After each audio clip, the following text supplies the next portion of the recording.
Welcome everyone to this bi-monthly edition of the Louisville Real Estate Investor Meetup Group. We're always excited to see all you guys show up and continue with engaging with the group. And as the months progress, we're getting closer and closer to actually meeting in person, which will be great. I know Leka was talking about her meetup group and how she misses meeting in person as well. So she can definitely sympathize with what we're going through right now as well.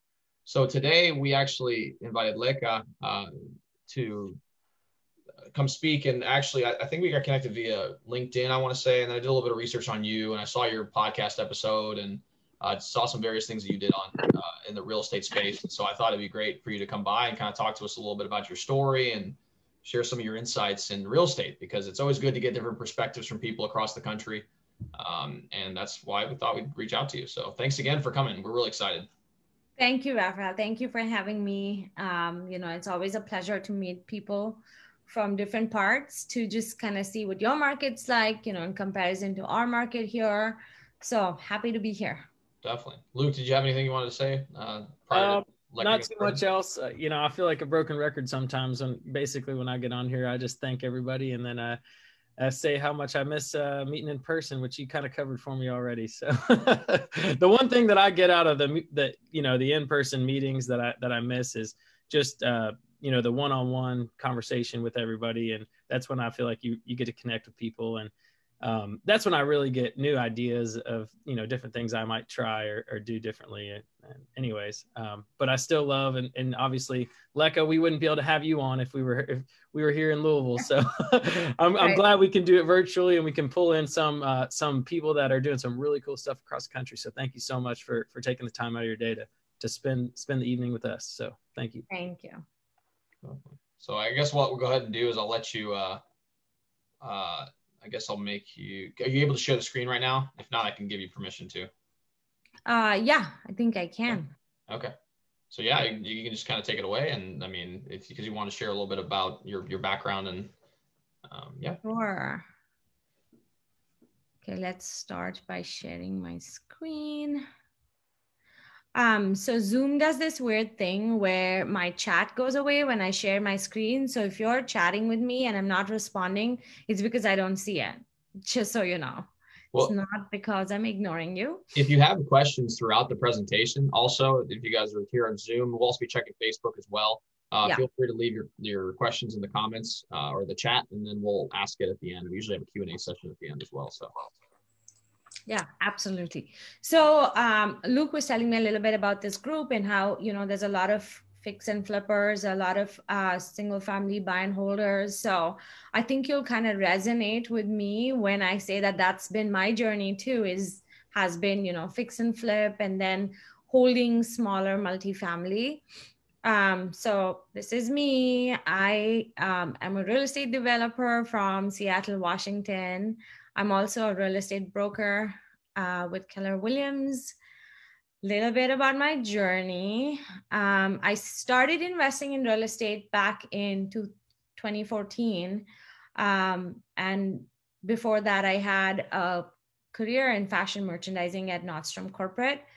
And then in 2014, I was like, I got to go and explore real estate. And that's really when I started researching it. And then I didn't even know what fix and flip was. So I basically joined Fortune Builders, this real estate fix and flip education company, which was really good in a way because it helped me kind of, move forward and just burn the boats a little bit about, just my corporate career and kind of give me an insight into what investing was all about.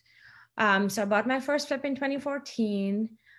It didn't go great. I lost $5,000, but I think the experience was amazing because it taught me so much. And then moving forward in 2015, I flipped 7 homes. 2016, I started to, meet new investors that wanted to flip, and I started kind of mentoring them and taking them through their flips.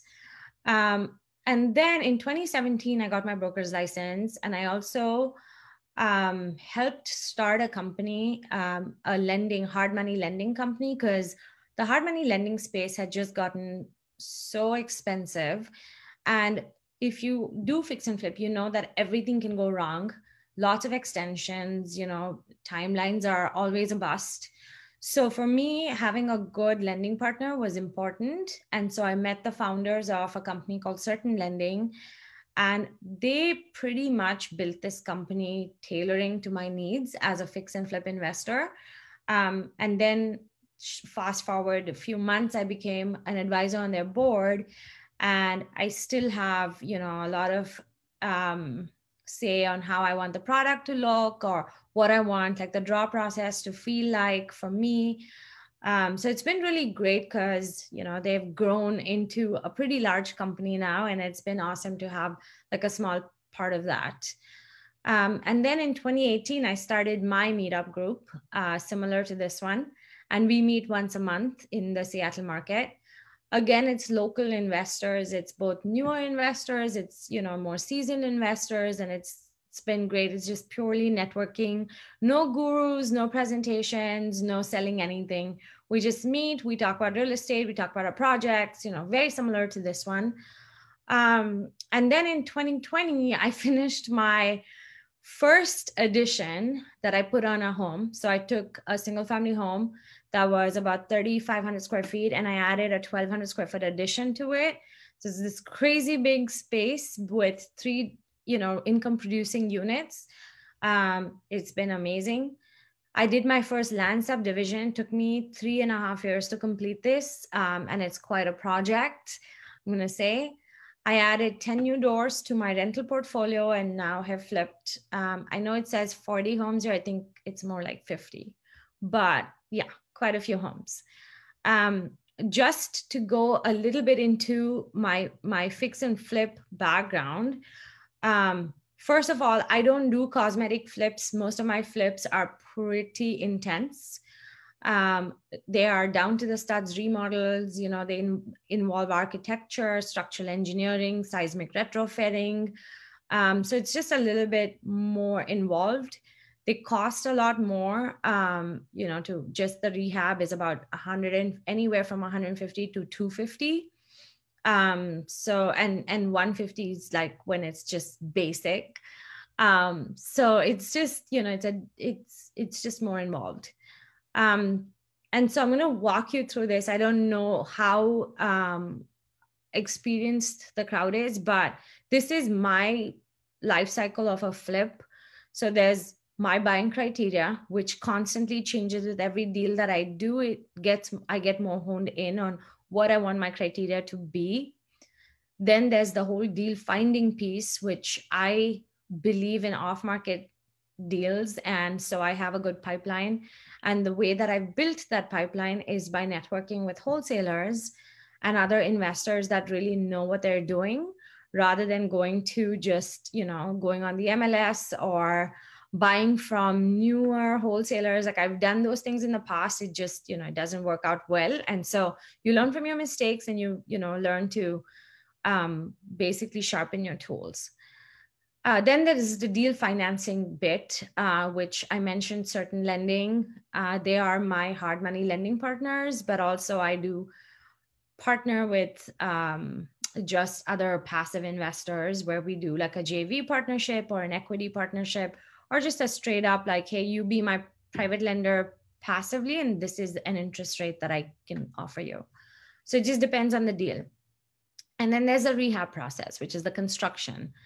I have over the years hired and fired many general contractors, and I am fortunate to now work with a few teams that I absolutely love working with. They're great. They just get my sensibility. They get that I like quality, so they don't skimp on that. And they're fast. So definitely find your team and try and hold on to them. Then there's the marketing, which I'm a broker myself, but a lot of times my deals come with list packs, and I do hire other brokers to sell my properties. And then there's a closing time frame, right? Like the time that your deal sits in escrow, where you're just twiddling your thumbs waiting for it to close. So that's just like a basic life cycle. So I wanted to go over some numbers with you guys. I don't know what the Louisville market is like or whatever market you're flipping in. I don't know what that market, like what your price points are, but this is kind of ours. So I bought a single family home in Seattle for $365K in a pretty hot submarket. And just the assignment fee on this deal was 55 grand. And I was okay paying that because there was a lot of upside to it. The rehab on it was just over 100K. And we ended up selling it for 740 in 4 months from start to finish. And we made a profit of 130K. Now the construction on this went pretty fast. You know, it was one of my most trusted crews, and my lending partner was great. Like, they issued draws on time. We were able to complete the project pretty fast. Here's kind of the before after. This was a pretty nasty house. I mean, the before doesn't even do it any like justice for how bad it was. It was kind of a hoarder house, so it was just packed to the brim with stuff. That living room photo is after we had taken out 3 dump trucks full of trash and kind of organized it to take a photo. So it was pretty bad. But, you know, and then the basement is unfinished, which is great. I love unfinished basements, easy to complete.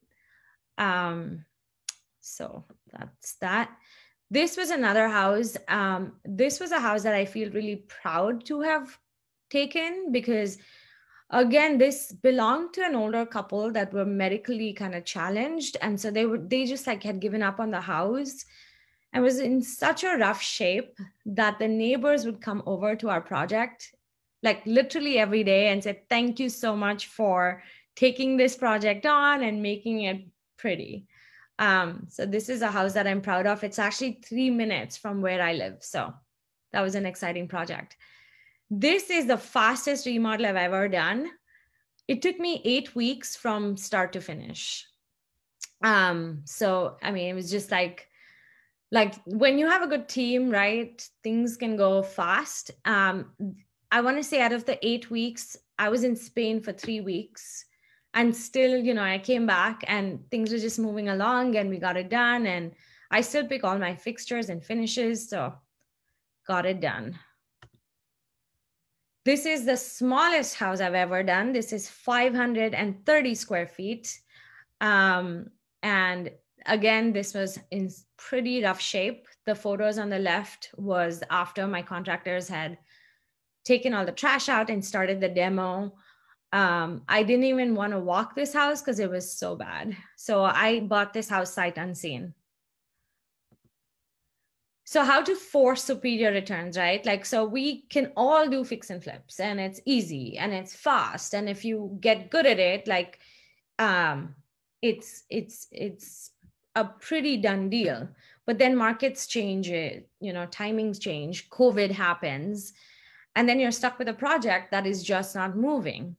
So then what I started to do is I started looking at every project of mine with a different set of eyes. You know, how can I improve or find different ways to exit out of this deal?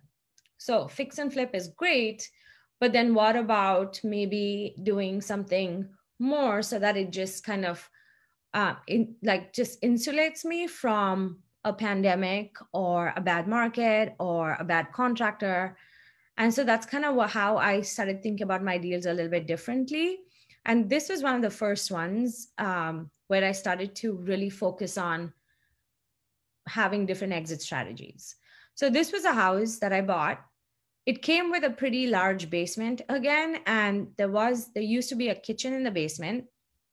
So I could have ripped out the kitchen and made it just a big single family home. B, I could keep the kitchen and make it another unit, but that would make the top unit a little bit smaller. So I was like, what do I do with this, right? So I went with the option of having an income generating unit because, and I'll tell you why. So this was the before, this was the after. The first 3 photos are of the house on the main floor. And then the basement you can see in the bottom was unfinished. It was, you know, it had a lot of potential. So we framed in 2 bedrooms, a bathroom, and put in a brand new kitchen. This unit also had an entrance to the exterior, and it had a shared laundry with the upstairs. This home, we bought it for $670,000. We put in about $100K. The holding time was 7 months, and we listed for $975,000, but we got $1,150,000, making a killer profit of $220K. And it was all because of that income generating unit. That basement unit would net the buyers $2,500 to $3,000 in monthly rent. And the reason it was so cool is because that monthly rent offsets their mortgage. So if they were only able to afford $1 million for a home, they could now go to the bank and say, hey, but there's a whole basement unit, which is going to bring us a rent of this much. And so the bank can take in that income to offset some of the mortgage or some of your own W-2 income. And so they were just able to offer a much higher price on this home. Which then brings me to my next case study. And this one was a house in another submarket of Seattle called Sammamish. Sammamish was just deemed to be one of the best places to live in the country. And so, it was just coincidental though for me that I bought this house to fix up. As you can see, it's just a pretty single family split entry home. It was mid-century, and it came on a really large lot. So that last picture that you see is a huge shed. It was a storage shed and a garage to hold their cars. So it was a good sized lot. So the numbers went like this. I bought it for $570,000, rehabbed it for $80K, or I could have rehabbed it for $80K, sold it for $800,000, made a profit of $50K, and I would have been really excited about that. But the day after I closed on this home, I was walking my contractor through it, and we saw this sign on my neighbor's lot that said that there was land use action. There was that my neighbor was subdividing their lot. So that gave me the idea of going to the city and seeing if my lot was subdividable. And so I went to the city, and the city said, yeah, why not? Like, your lot is flat. There's no environmentally critical areas. Should be super easy to subdivide. And that's kind of what happened. And then I started the whole process of subdivision. Now, what I also did was I did flip this house, or rather rehab this house, because I needed to rent this house to offset my own mortgage. Like, I wasn't going to be paying out of pocket to hold on to this entire site while it was being subdivided. So I did that. And then I put in renters. So the renters basically paid my mortgage every month. And then I started the subdivision process and went through feasibility. Then 2 years after I started the process, the city gave me the permit to add my utilities. So I started my horizontal construction, added water, sewer, electricity, and gas, took down all the trees, basically flattened the ground, and made it conducive to put in 2 other lots. Then, and I want to talk to you about the subdivision process. The time frame, depending on your city, can take anywhere from 1 year to 3 years. In my case, it's taking about 3.5 years. So just know your city, know what their timing is. And especially if something like COVID happens, my city had a huge moratorium, and then they had like a hack. And so they couldn't operate any of the city systems for 6 months. So things like that can happen. So that's why it's important to not have crazy holding costs, because that can just really kill the deal. But then once I even got to that horizontal construction phase, it cost me $150K in just city fees, and then another $200,000 in horizontal construction. So it's not cheap. Make sure to have your some good lending backups. because this was just like, it was just a gift that kept on giving, like it just kept getting more and more and more expensive. So not cheap. But in 2020, so in this year, in I want to say September or July, we got our final short plat. So this is awesome. So this is the existing house that is now listed for sale. We have 2 lots. Each lot can house a pretty massive house. There's one lot that is 10,000 square feet. The other lot is 6,000 square feet. So really pretty. So here's kind of what we can do. So this house can sell for $1 million. Each of these new homes appraised for about 1.4 million because they're 3,500 square foot homes. And that's basically, you know, the going rate for homes in that neighborhood, netting a total profit of $1 million. So I could have easily walked away with a 50K profit, but you know, that's not what I wanted to do. And that I wanted to basically, you know, raise the limit of how much money I could make on this deal and stuck with it. You know, I've been grinding and hustling for these last like almost 4 years. And finally we're here and I'm under contract selling one of the lots. I'm talking to a buyer about buying the second lot and the house. So that's, you know, it's not every deal that can do this, but if you can do your research, talk to your city planners, see what ideas they come up with. There's a lot you can learn, and just if you can stick with it, constantly network and get as much information about the area and about the lots, then it's possible. Anything's possible. So a few things that worked in my favor. One is, this is my networking group, and it helps me. Like the reason I started my group is so that it helps me expand my network to the point where if I need something, I just go to my network and say, hey, I'm looking for X, Y, and Z. And then instantly I have 15 recommendations on what to do or who to contact. So network extensively. That's, you know, that's going to be your biggest deciding factor on whether you're going to be a success or a failure. And then your lending partners are so important. Like I can't stress this enough.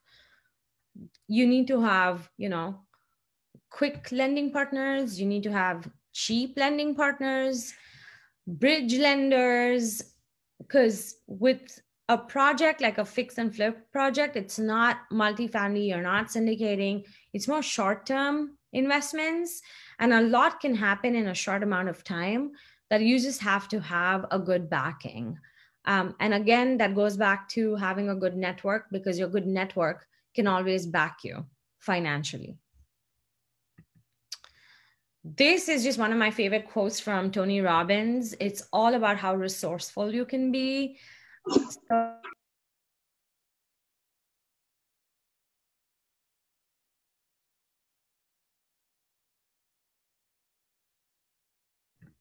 there we go. Can you hear me? Yeah, okay. Yeah, it's all about how resourceful you can be. So go ask good questions, because good questions lead to good answers. And then it's about playing the long game, right?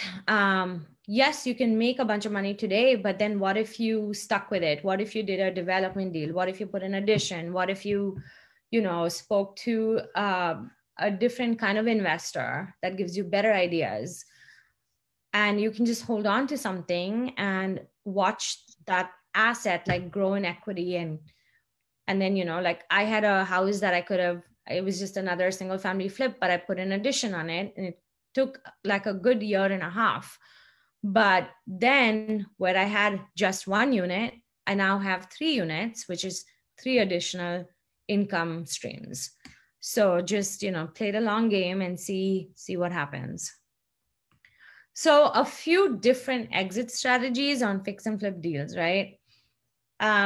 We've spoken about additions, lot subdivisions, rehabs, fix and flips, income generating units, but there's also ADUs and DADUs, which is a big deal in my Seattle market because we have no inventory for housing.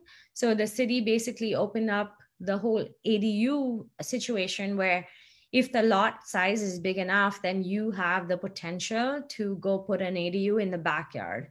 And that could add as a great, like act as a great rental income producing unit. And then like there's adult family homes, there's rezoning where you can sometimes, like I bought a house, it was in a single family zoning, but then the city upzoned it and then it became a commercial zoned area.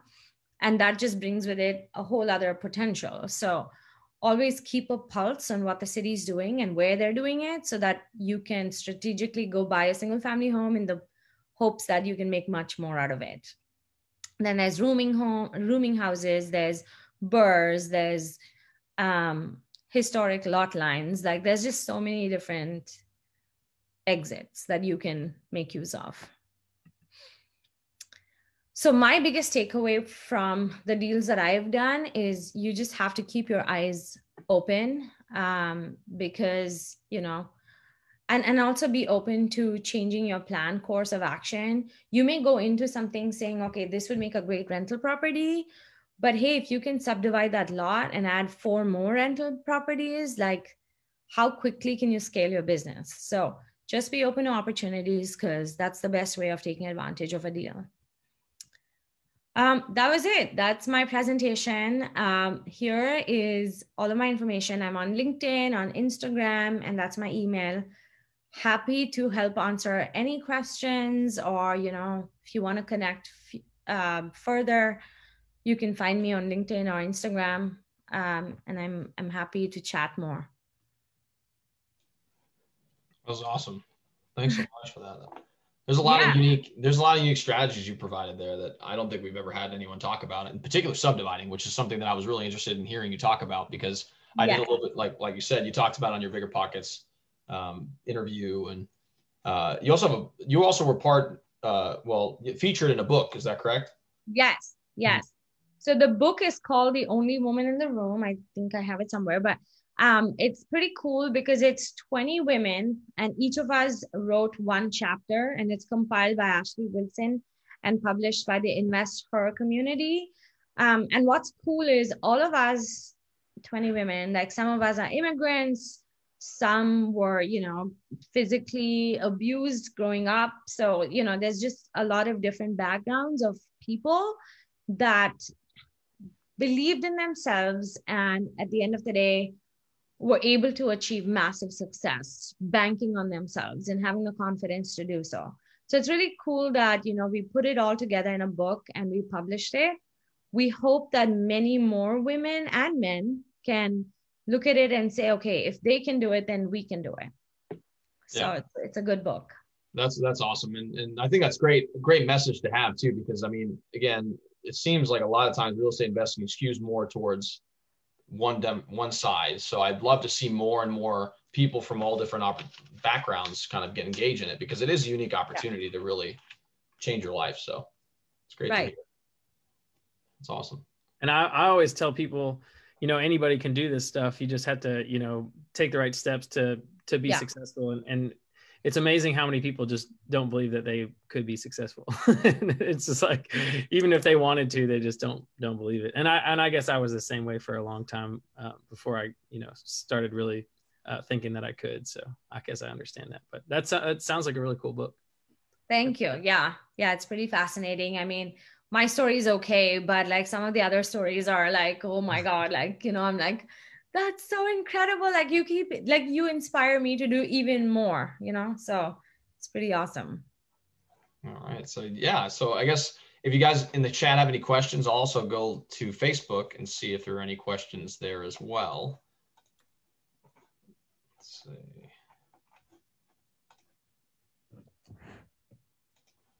I guess I have one question. So when you were doing the subdivision of the lots itself, is there a reason why it took you so long to get it done? Or is it just more of just the city regulations and how they the approach to it? Or I guess I'm kind of curious about the timeline. It seems like a long time, especially 3 years.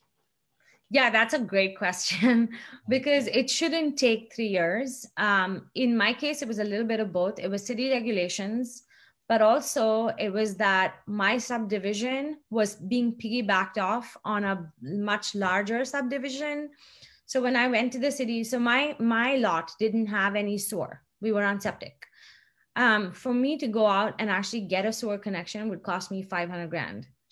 But luckily for me, Toll Brothers, Toll is a pretty large home builder here in the West Coast, and they, I think, originally from the East Coast. But Toll was putting in a 30 lot plat. So they were building 30 homes right behind my lot.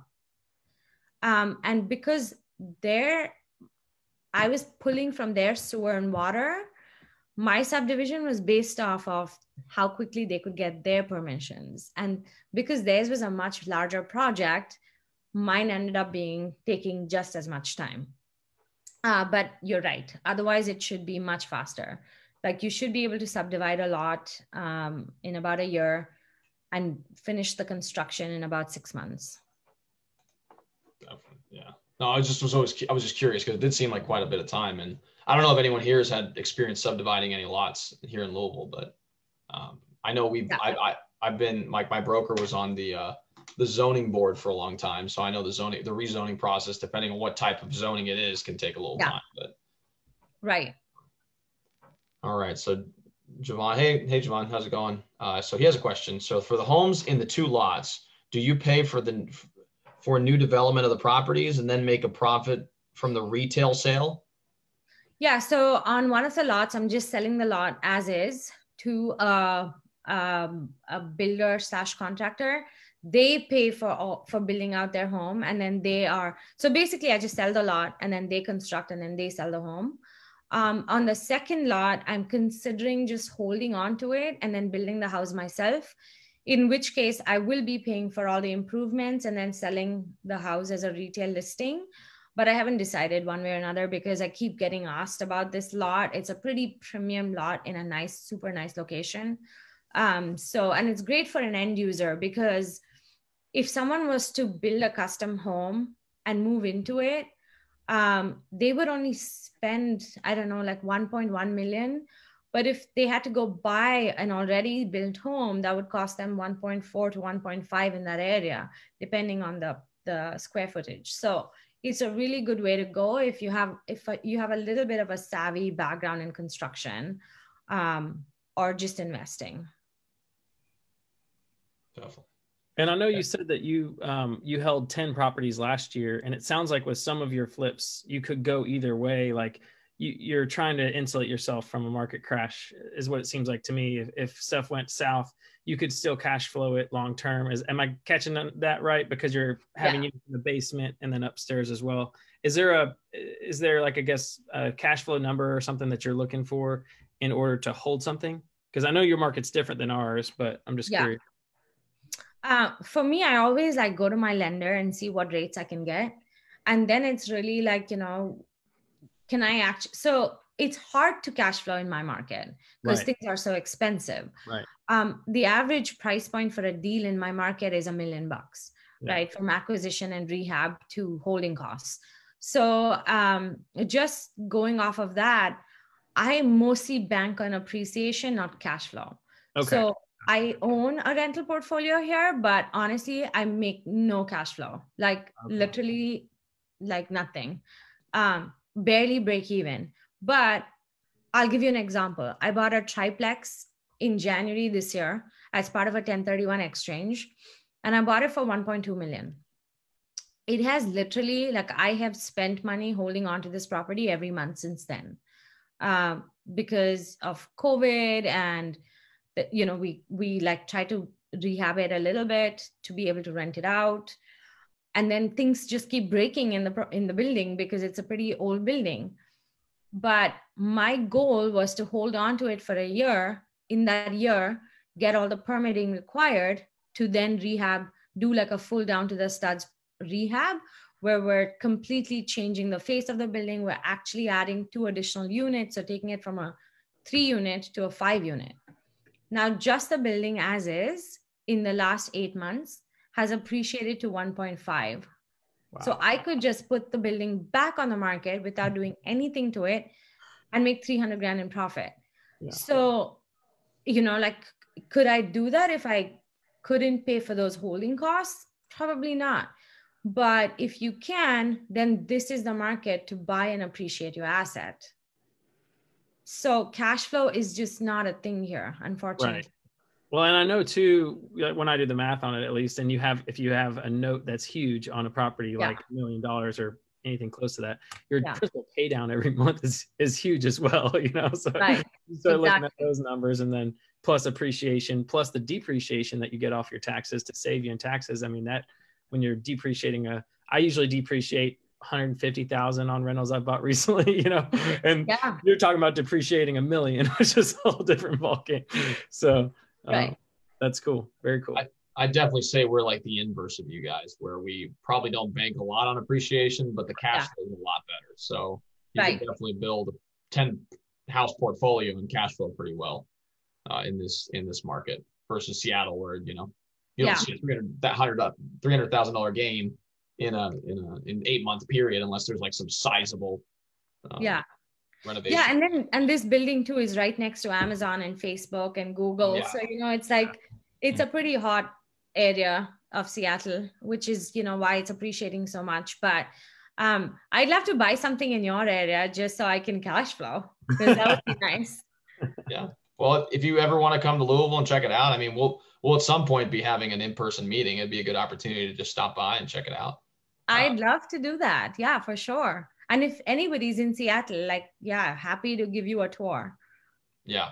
No, I have some buddies in Seattle, so I definitely have to make a trip out there at some point.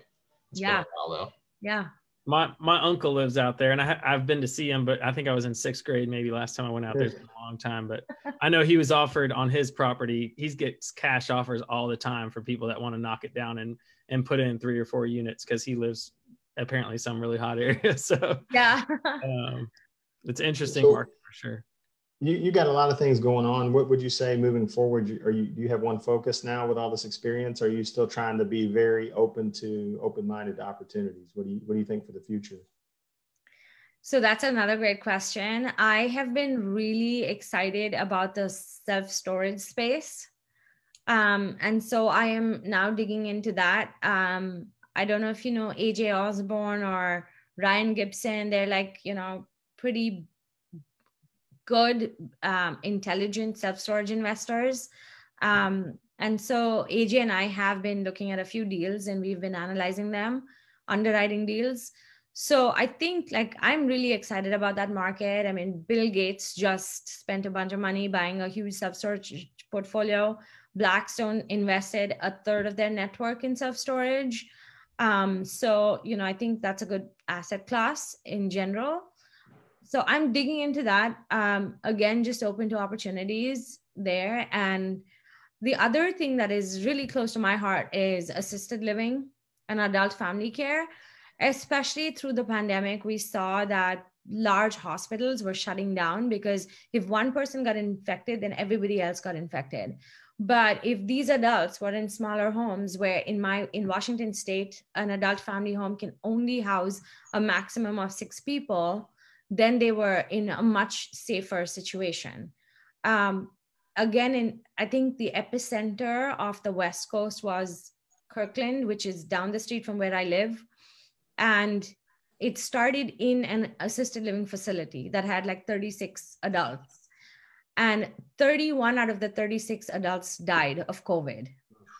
And it all started there. So I just think if we could have good, homes for 6 adults at a time with amazing care, then we could just increase their life expectancy. So that's another aspect of investing. And it's a great asset class. Don't get me wrong, there's a lot of money to be made there, because these homes rent for $6 to $8 grand a bed per month.